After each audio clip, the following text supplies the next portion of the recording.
Some big news coming in there. Talks between military commanders of India and China at the Moldo on Chinese side of line of actual control are finally over. Indian delegation led by 14 Corps Commander Lieutenant General Harinder Singh returning to Leh. Sources tell us from the Indian Army that the top level talks between India and China, top commanders now finally culminates. We're looking at both the countries there coming into discussions. We're still yet to find on the actual decision or the talks that have ensued so far. We know India's stand. Clearly, India has been reiterating that whatever the deal that has been drawn out over the last few years, status quo must be maintained. India stands there time and again. In fact, these talks too were only to ensure that further disruptions don't take place. Now, finally, after much deliberations, hours of talks is finally now culminated. Talks between the military commanders of India and China at Moldo on Chinese side of the line of actual control, which was taking place for a couple of hours now, finally ends. Indian delegation led by 14 Corps Commander Lieutenant General Harinder Singh are returning to Leh. This is what the sources from the Indian Army tell us. India today has accessed some details of the meeting that was underway. In fact, Abhishek Ballad brings us more details. Let's quickly cut across to Abhishek. Abhishek, the talks between the top commanders finally ends. India and China's talks of the scuffle at the line of actual control culminates. Do take us through what has ensued in this meeting. Well, after the long deliberations, finally the military dialogue at the highest level is over. But I can tell you, Nabila, that there is no great breakthrough that one can expect as of now immediately, because as far as the position is concerned, it remains quite what it was all these days. And India had been pressing for restoration of status quo. We have not been told whether any big decision was taken in those discussions. But from the Indian side, top discussion and the agenda was that as far as the Pangong Tso Lake is concerned, the Chinese must leave this area of Finger 4 where they've been camping for the last 1 month, because that is the area where India has maintained control over the years. As far as the Galwan region is concerned, there were 3 flashpoints over there where the Chinese had come up right till the line of actual control and also made some incursions with heavy troop deployment as well as artillery deployment in the area. This was responded to by India, and that's what led to an eyeball-to-eyeball confrontation. And over the last 1 month, things had been escalated. So the entire objective of this discussion today was to de-escalate matters. One will have to wait and watch if this really results in de-escalation on the ground. Right. We do know that this has been a bitter standoff between the two troops for over a month now, Abhishek. If you could really take us through the real reason for the standoff between the two sides. China has been quite hostile in the recent past, and they're venturing into the Indian side, quite provoking the Indian army there time and again. And they've also upped their troops. Post these talks, we're hoping that situation calms down. But so far, what was the real reason for their sudden aggression? Well, it was India's road construction in 2 different places. That's what riled them up. And as far as Pangong Tso was concerned, there was a blockade at Finger 4 that Chinese had put up last year in September. And what India today has learned from sources is that even then, back in September, Indian troops managed to circumvent that blockade, and they actually made another path to walk, went up the mountain spur and circumvented that blockade. That's what angered the Chinese back then.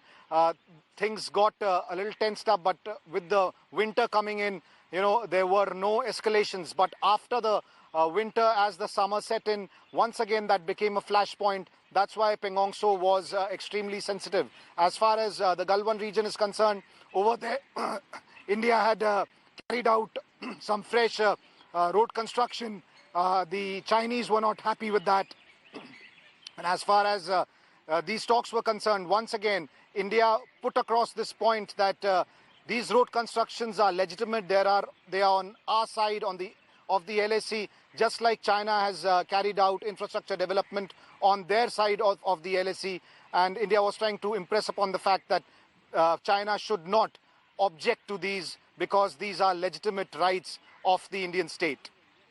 Well, we do know that this time around the talks there between India and China, India in fact initiated the talks there, Abhishek. That's the fact of the matter here, that India has requested for talks to be held, and considering that talks were held for at least 4 hours right there at Maldo, what do you think China has now concluded with?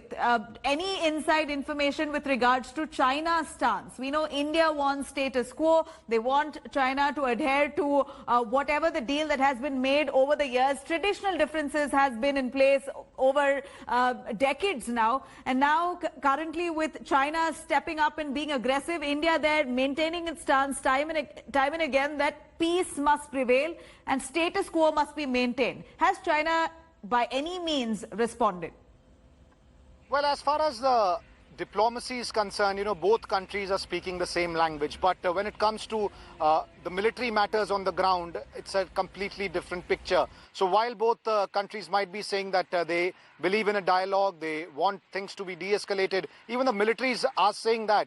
But I can tell you that on the ground, once there is an escalation, no army is going to retreat from what they claim is their land, and that's what leads to a confrontation. Such confrontations at the line of actual control are not new. They've happened before. The previous one was 2017. The difference there was that it was not either on Indian land or Chinese land. It was actually in a third country. It was in Bhutan.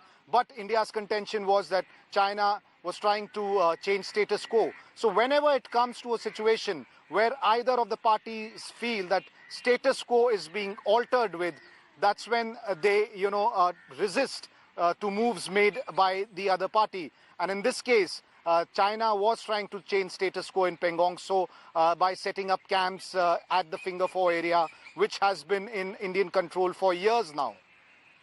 Abhishek, what we're really worried of is that despite 4 hours of talks here between India and China's top commanders, has there been any headway with this meeting here? That's the biggest mystery that we're still to find out. In fact, so far, all multiple level local talks, the local regional talks that have happened between the military professionals there, none of that has had any headway. None of that has worked out. We're seeing hostilities only growing between the two sides. Quite naturally, China there showing more aggression in its stance. And now with all that talk locally, it's finally come down to high-level talks between the two commanders. Any hope that this would have got some peace between the two sides? Well, as you said, Nabila, this wasn't the first time the military commanders were meeting, but this was a very rare meeting. This is perhaps the first time that a Lieutenant General from the Indian Army has gone for talks on the ground. From the other side, it was a Major General, but it was a Corps Commander level officer. That's what I've been told, because China has a different military setup. That's why the Corps Command is with a Major General rank officer. Previous to this, the highest level of talks were at the divisional command level, which means that two officers who are commanding the division levels meet, and that's the standard protocol. Whenever there's an escalation, that's the highest level of military dialogue.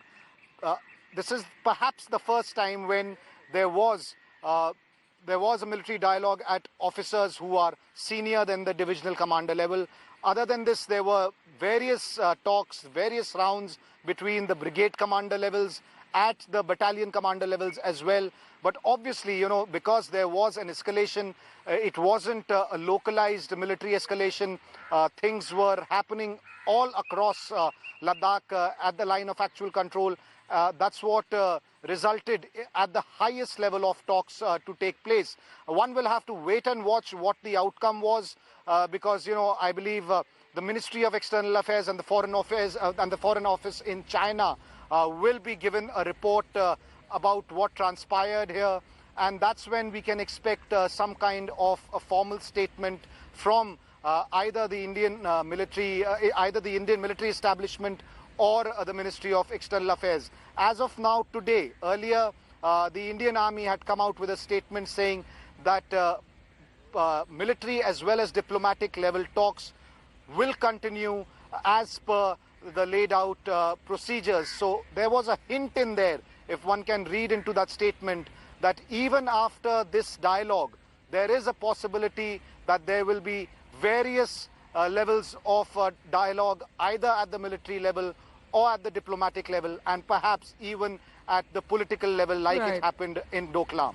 Right. What we're noticing all this while here, Abhishek, is that both sides have been blaming each other. Of course, India there saying that Chinese army there is trying to hinder its regular patrolling, while on the other hand, China is saying India is trespassing.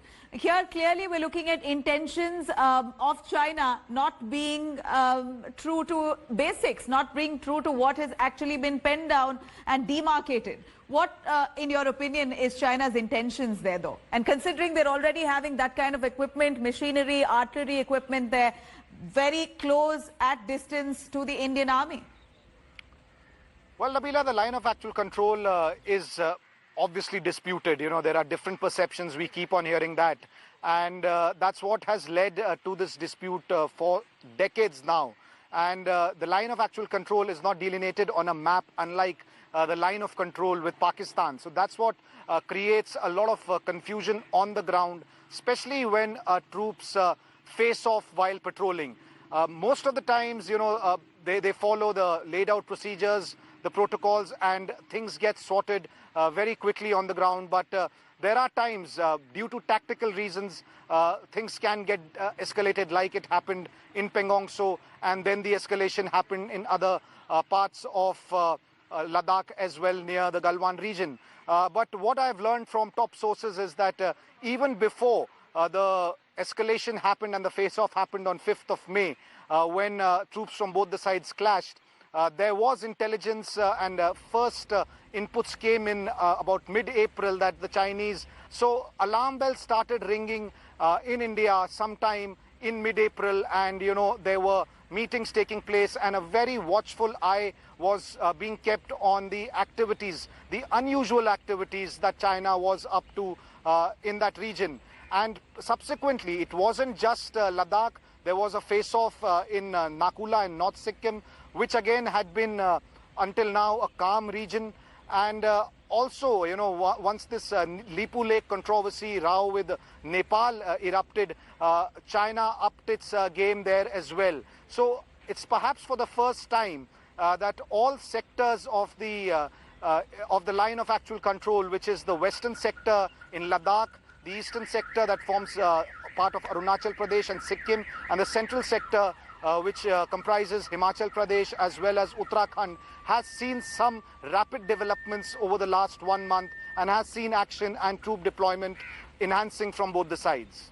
Well, absolutely, Abhishek, we're looking at differences on both sides there under sharp scanner. Across the globe, people are observing relations between China and India becoming sore. Let's only hope along this line of actual control here, situations are calm, at least post this high-level talk between top commanders. So far, what talks ensued, what discussions transpired, those details are yet to come out. But for now, we know that situation is under control with the Indian Army there and top commanders at the forefront, ensuring that the situation doesn't go out of control there. Abhishek, thank you very much for joining us with those details. Hi everyone, Preeti Chaudhary here. Hope you like this video. For latest news and analysis, like and subscribe to the India Today YouTube channel. And don't forget to press the bell icon to stay updated. Thank you for watching.